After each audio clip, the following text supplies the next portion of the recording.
há muita descrença, ou havia muita descrença nesse país, contra a tentativa de dar oportunidade aos jovens brasileiros, sobretudo os jovens da periferia, as pessoas filhas de trabalhadores, pessoas que têm menos poder aquisitivo, que estudam em escola pública.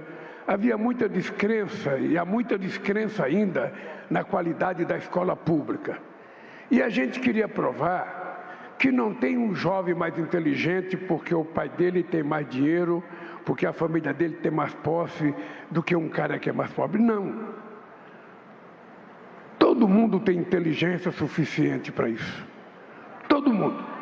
O nosso querido Paulo Freire dizia que se todas as crianças comessem, todas as crianças seriam inteligentes. Obviamente que uma criança que passa fome, que não consegue comer as calorias e as proteínas na idade certa, essa criança poderá ter uma deficiência se comparado a outras crianças que comeram bem.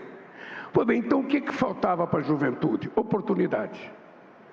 Faltava abrir a porta e falar: entrem, que a casa é sua.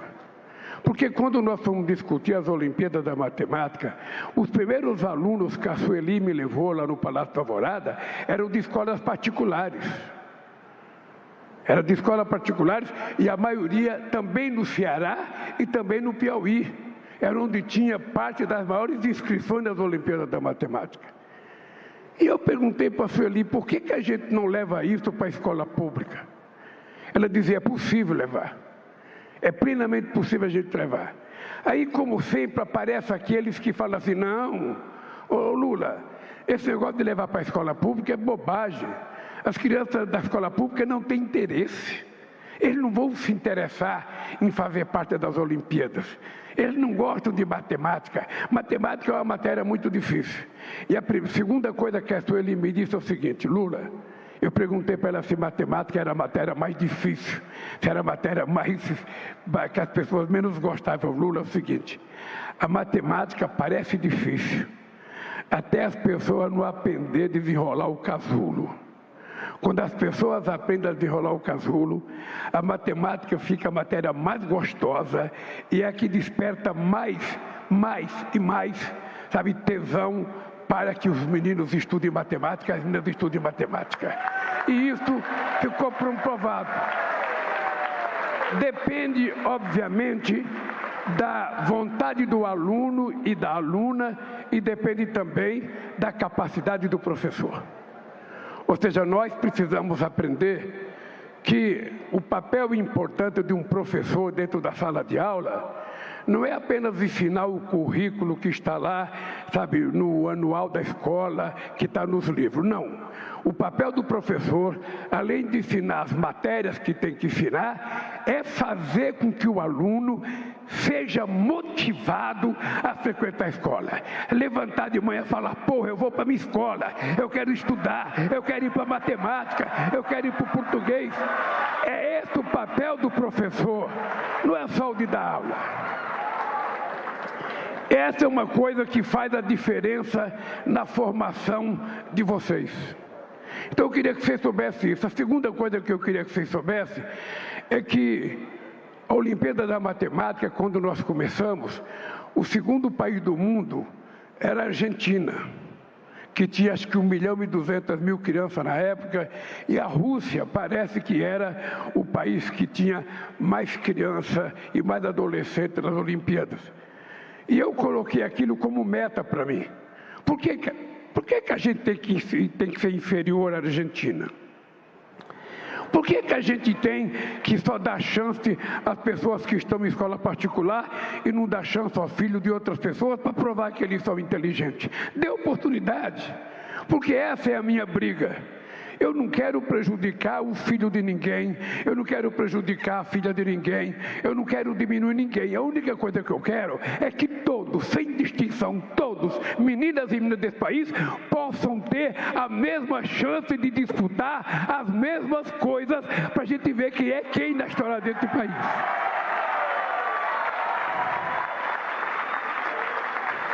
Então, o sucesso foi tão extraordinário que na primeira Olimpíada a gente teve 10 milhões, Na segunda, a Justiça Eleitoral, Sueli, não deixou sequer colocar um papelzinho na porta da escola, dizendo que era tirar proveito político. Não foi feito nenhuma propaganda. A gente pulou de 10 milhões para 14 milhões de alunos nas seguintes Olimpíadas. Depois pulamos para 18, chegamos a 19 e agora estamos com 18. O que é importante?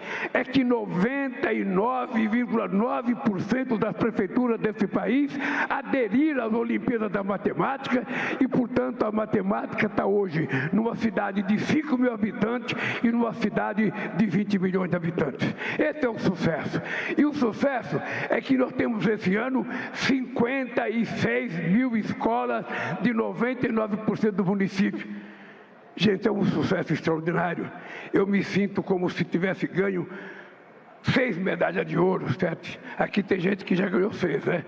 Tem gente que ganhou 5. E o que me apaixona nisso?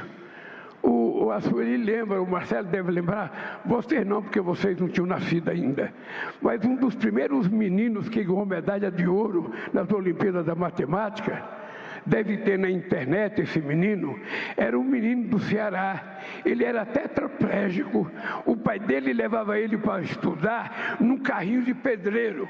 O pai dele levava todo dia na escola. Esse moleque ganhou 2 vezes medalha de ouro na Olimpíada da Matemática, numa demonstração de que não existe nada impossível. Nada impossível para um ser humano. E, sobretudo, não existe nada impossível na idade que vocês estão, com 100% de energia, com muita força, com muita massa encefálica, com muita força física, e vocês podem fazer o que vocês quiserem. Portanto, gente, é o seguinte, aproveite, porque vocês podem saber de uma coisa. O pai e a mãe de vocês, o avô ou a avó que criaram vocês, ou a irmã ou uma tia de vocês, sabe, que está aí torcendo por vocês, o maior sonho delas em deixar para vocês alguma coisa não é uma herança, não é uma casa, não é um carro. Pode ter certeza que o maior sonho do pai de vocês e da mãe é deixar vocês com uma boa formação acadêmica, com uma boa formação profissional, para vocês poderem constituir família e ajudar esse país a sair da pequenez que o país foi submetido. Ô, gente, eu muitas vezes sou obrigado a falar as coisas porque nesse país nem a gente sabe tudo. A elite econômica que governou esse país, desde que Cabral aqui colocou os pés e usurpou as terras dos indígenas brasileiros, desde essa época, as elites econômicas nunca se importaram com a educação. Nunca levaram em conta a questão das universidades. Deixa eu dizer uma coisa para vocês. O Brasil só foi ter a sua primeira universidade em 1920, 420 anos depois da descoberta. O Peru teve a primeira dele em 1554, 62 anos depois de descoberta a América, o Peru já tinha a Universidade de São Marcos. E o Brasil demorou 400 anos. Por que demorou tanto? Porque o filho do dono da usina de cana, o filho do dono das empresas chiques que tinha aqui naquela época, que não tinha muita também, os barão do café, os barão da cana, o barão da laranja, toda essa gente tinha dinheiro para mandar seu filho estudar na França, estudar nos Estados Unidos, estudar na Inglaterra, estudar na Alemanha, e o filho do trabalhador era predestinado a trabalhar, a cortar cana, a viver ganhando o salário mínimo. Por isso que não acreditava na formação desse país. E é por isso que eu sou o primeiro presidente da República a não ter diploma universitário, mas sou o presidente que mais fiz universidade na história desse país, mais fizemos institutos profissionais. Por uma razão, eu quando tinha a idade de vocês, eu tinha vontade de estudar. Não pense que eu não tinha, eu tinha vontade de estudar. Eu tinha uma vontade maluca de ser economista. Eu nem sabia o que era ser economista, mas eu queria ser economista, porque eu via na televisão, eles falavam tudo bonito e sabia de tudo, porque economista tem essa virtude.